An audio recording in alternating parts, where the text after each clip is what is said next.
So number three, paired sample t-test. When do you use it? Paired sample t-test, when do you use it? To test the difference in measurement between two time points. Look at that. A, same person measured before and after. B, before and after. Same person measured at two time points. Right? So the objective is to test if sizable change in the score in the population. Example, a program for weight loss program. So how do you do that? We take some volunteers, measure the weight before, put them into the program, and after that, measure the weight after. The same person measured before. So it's called paired measurement. For A, there are two measurements. B, there are two measurements. So it's called paired measurement. Hypothesis, stress sizable change in the score. Sorry, objective. Hypothesis, mu D. Mu D is a change in mean. Before minus after, there is a difference. When the difference equals zero, the difference is not equal to zero. Look at the same thing, the formula T. So T depends on D bar. D bar. What's D bar? The change, the mean change before and after, the mean change. So mean change, we're asking whether the mean change, is it far from zero? So we're asking whether the mean change, is it far from zero? D bar equals zero means what? This D bar equals zero means what? Means there's no change. No change. So D bar zero, zero minus zero, T will be zero. Perfectly no change. As a D become bigger and bigger, so forget about zero, we consider only D bar. D bar zero means no change. As a D bar get bigger and bigger, big T, that means that D bar must be high for T to be big, and the P will be small. The D bar small, very close to zero. Yeah, T will be small, and the P will be more than 0.05. So in the analysis, after clicking some button, we look at the P values. The P value less than 0.05, we say there's a difference. There is a change. P value more than 0.05, then we say no difference, right? There is an assumption in this test. Difference score must be distributed normal. Difference score means what? A for A before minus after, B before minus after. For example, weight for A before was 90 kg, now it's 80 kg, difference of 10. B weight was 100 kg, now is 80 kg. So all the differences, that score must be distributed normal, right? Okay, first you must test this first. How do you test this now? So this is example, you already have before minus after. First test assumption. This assumption, to do it, we compute the difference. So we follow this, transform, compute variable, give a variable name and the expression, and this will be saved in the last column data editor. Then perform the test of normality. So you know how to do this in the explore procedure and see whether this sample size, whether big or small. DF, is it big or small? What's the cut point we use? How big is considered big? Small. This small or big? Small. How big is big? 50. More than 50. In this case, DF, the sample size, is only 16, less than 50, therefore use Sapir-Whorf. If more than 50, we use Kolmogorov similar. So in this case, this p-value, is it more than or less than 0.05? More than. More than 0.05. Therefore, assumption normality is met, right? So look at the path diagram. First, compute the difference. That's what I did just now. In a test where the difference is normal, if the p-value for test anormality more than 0.05, then the difference is normal, assumption is met. If the p-value is less than 0.05, the assumption is not met. The assumption is met, continue parametric test. Assumption not met, as we did last week, follow non-normal, non-parametric test. Thereafter, we check the p-value of the test, whether more than no difference, less than there's a difference. Same thing, more than no difference, less than there is a difference, right? So in our first example, is the assumption met? We did all this and test the normality, p-value more than 0.05, therefore normality is met. Then we follow the parametric test. To do parametric test, we follow this instruction, right? Follow this, and we have before compared after. Then we get this table output. In this table output, there will be 3 tables. Ignore the second table, just the first and the third table, right? So the first table describes, so objective is to test the effectiveness of the drug, whether the drug is effective, right? So now you have the mean before 154, mean after 150. Is there a reduction? Is there a reduction? Yes. Yes. How much? Look at it now. That's a mean difference. So say mean before 154 plus or minus 14, 150 plus or minus, let's say round it up to 15. The difference 3.688 plus or minus 4.15. So that's a descriptive. Now you want to know this difference, is it big or small? That's a D bar. The mean difference is a D bar. So look at the p-value in the last column. P-value is less than 0.05. Therefore, there is a significant change in BP. Change can be increase or decrease. In this case, increase or decrease? Decrease. Decrease. Decrease means the drug is effective, right? Yeah. So the p-value is this. Next, you want to know how much. That's a confidence interval. How much, right? So CI, confidence interval, is from 1.46 to 5.91, right? So first, the steps we follow, test whether the difference score is normally distributed, right? Difference score, is it normally distributed? Yes. Then went to parametric, we get a p-value, which is less than 0.05. We say significant change in BP before and after, right? Okay, you're here. So here saying, is there a difference? Yes. Increase or decrease? Decrease by how much? We don't say decrease by so much. We do the estimation, inference to the population. So you can say confident, the mean drop in BP in the population is between 1.46 and 5.19. Right. Where is 0 falling? Does 0 fall inside the interval? Does 0 fall inside the interval? No. No. Where's falling? Outside, right? Yeah. Outside means what? It's not possible. The difference is 0. That means there must be a change. How much a change? Anywhere between this and this. Now we conclude effectiveness.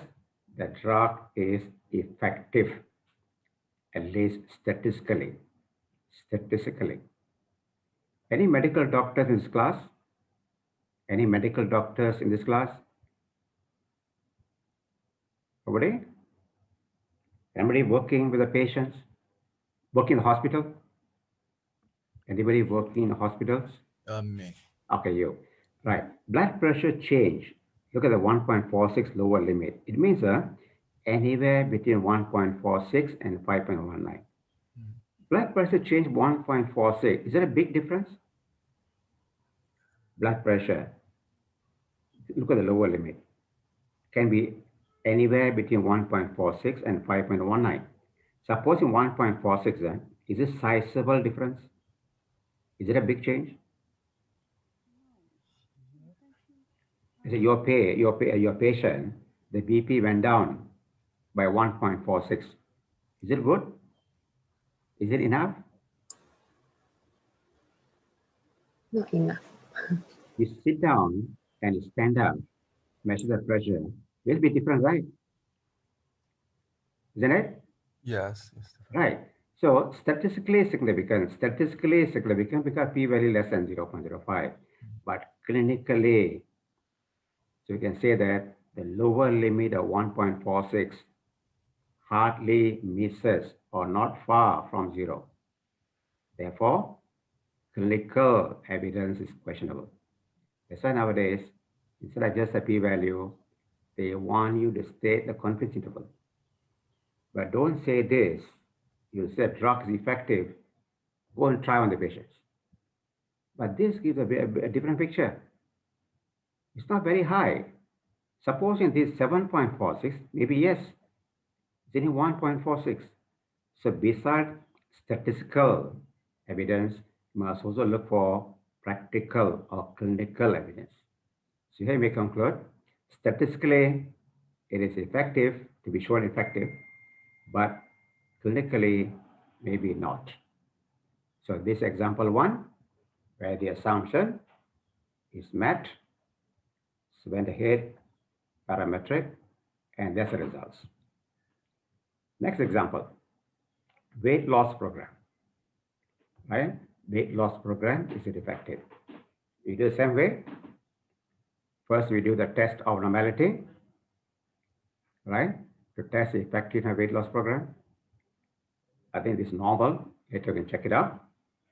So this mean, are there much difference? Is there a big difference? How much difference? 1.47. 1.47 kg.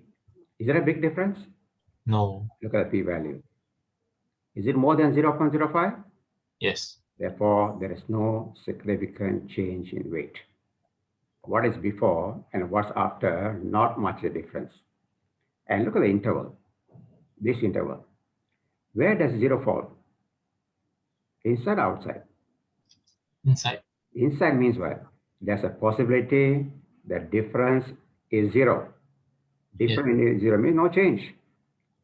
So two piece evidence, p-value more than 0.05, and the interval contains the value of zero. So they say the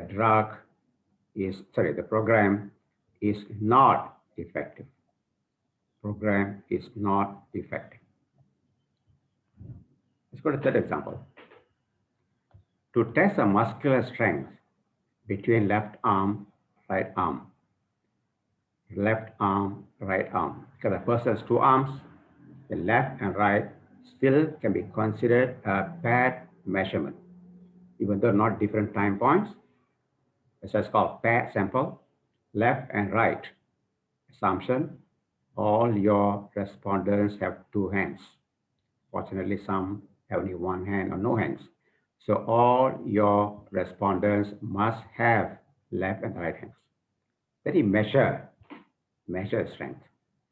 First, we test for normality. Find the difference, test for normality. In this case, which test do you use? Homographs or Sapir-Whorf? Is there a mistake here? Is there a mistake? Sapir-Whorf, right? There's a mistake here. Sapir-Whorf. Is it more than or less than 0.05? Less than. Less. Okay, what about others? Please respond. Less than 0.05. So what does it mean? What are you testing? Normality. Normality of what? Normality of what? Different. Test the normality of the difference. Difference between left arm and right arm. P-value is less than 0.05.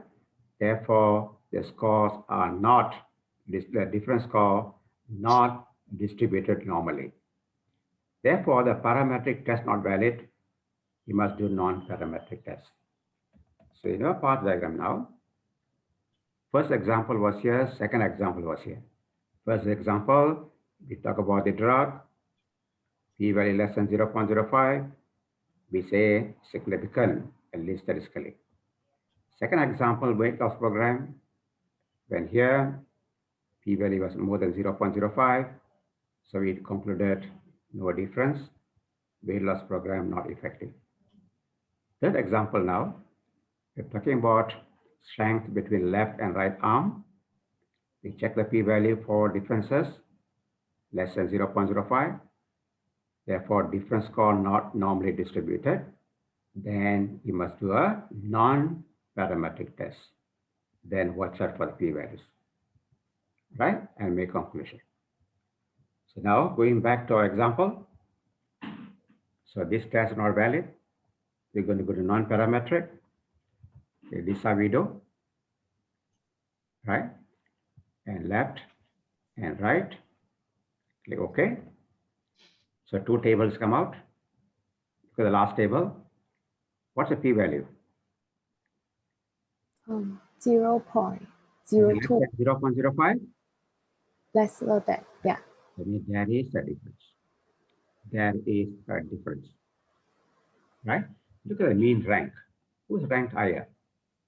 This is mean rank for negative and positive. Left minus right, positive. That means left is higher than, right is higher than left. Left, right minus left is negative. That means left is higher. Left minus right positive, and right must be higher. So overall, the mean rank for right bigger than left. So we know the left is stronger, right is stronger than the left. Right is stronger than the left. But in this case, we can't express in terms of means. Why? The results are based on non-parametric tests, based on ranking. Therefore, we express in terms of medians and interquartile range, as we did last week. Then what do you do? We do the explore procedure, get the median, interquartile range, get the median, interquartile range from the explore procedure. So now I can see that which one's higher, left and right, which is higher, whatever units of measurement, which is higher, Right. right or left? Right is higher. Right is higher. So we conclude there is a difference in, I don't use mean, muscular strength between left and right. The right arm is stronger. I did not use the word mean, right? Because we say medians, right? So this example for non-parametric test, right? So this I go through step by step and then make conclusion. Any questions? Teacher, in this example, we should see the p-value of sample work. Why? I don't know why. Say again. In this example, we should see the p-value of sample work. Could you explain why? Exam hall. This is exam hall. Sample work, the p-value of sample work. Sample wealth. Yes. Sample wealth. Yes. Okay, now you tell me where. Is it here? No. Next. Okay. What do you mean? Sample work. Next. Sample. Sample work. There has two p-value. The p-value of sample work we should see. No, that is an independent samples, right? That's an independent sample, two p-values. This test only one p-value. Test normality. Are you talking about test normality? Oh, yeah, here, sample Ah, Wilk. okay. This DF, sample size. We see whether sample size, is it big or small? This DF is 16, less than 50, small sample. Therefore, Sapir Wilks. Right? We don't use chromographs. By my analysis, I made a mistake. Right? I made a mistake here. It's not later, sorry. It's okay. Right? This p-value is more than 0.05. Therefore, assumption is met. So don't use chromographs. Use Sapir Wilks. Are you okay? Yes, yes, Okay. yes. Thank you, teacher. Okay. The mistake are made here in this test. Test normality, again, only 14. By right, I should have used Sapir Wilks. Right? This is a mistake. I should have used Sapir Wilks, not chromographs. I will correct this. I should have used this value. Okay, then it's correct. Oh, yeah. Are you okay? Yes, yes. All right. Okay, Okay. good question. Any question we have, please ask. Okay, so we use this p-value, which is less than 0.05. Therefore, assumption is not met. Then we use the non-parametric test. All right. So now it's your time.